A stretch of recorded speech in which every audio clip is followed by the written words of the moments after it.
বিশ্বের সবচেয়ে বড় দ্বীপ গ্রিনল্যান্ড কিনে নিতে চান নবনির্বাচিত মার্কিন প্রেসিডেন্ট ডোনাল্ড ট্রাম্প। প্রতিবেশী কানাডাকে ৫১তম অঙ্গরাজ্যে পরিণত করার হুঁশিয়ারি তাঁর। হুমকি দিয়েছেন পানামা খাল দখলের সেনা পাঠাতে চান মেক্সিকোতে। সিএনএন-এর প্রতিবেদন বলছে এসব উস্কানিমূলক মন্তব্যই ট্রাম্পকে প্রত্যাশিত ফল এনে দিচ্ছে। ফারুক হোসেন জানাচ্ছেন বিস্তারিত।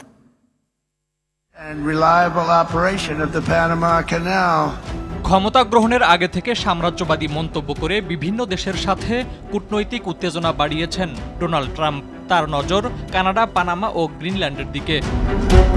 গ্রিনল্যান্ডকে যুক্তরাষ্ট্রের সাথে যুক্ত করার অভিলাষ পুনর্ব্যক্ত করেন ট্রাম্প। রোববার তিনি মন্তব্য করেন, বিশ্বজুড়ে জাতীয় স্বার্থ ও স্বাধীনতার স্বার্থে গ্রিনল্যান্ড অত্যাবশ্যক। জবাবে দ্বীপটি বিক্রির জন্য নয় বলে জানিয়ে দিয়েছেন গ্রিনল্যান্ডের প্রধানমন্ত্রী।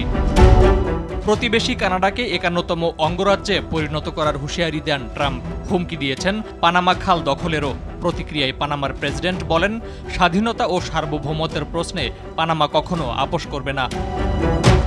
মেক্সিকোর যে ল্যাবগুলোতে হেরোইনের চেয়ে ৫০ গুণ শক্তিশালী মাদক ফেন্টানিল তৈরি হয়, সেখানে বোমা ফেলারও হুমকি দেন ট্রাম্প। মাদক ব্যবসা নিয়ন্ত্রণকারী গোষ্ঠীর নেতাদের ধরতে দেশটিতে সেনা পাঠানোর হুমকিও দেন তিনি, যা হবে মেক্সিকোর সার্বভৌমত্বের লঙ্ঘন।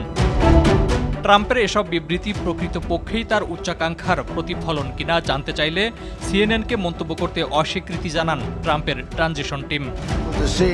তবে উস্কানিমূলক মন্তব্য ট্রাম্পকে কূটনৈতিক সফলতা এনে দিয়েছে বলে জানায় সিএনএন।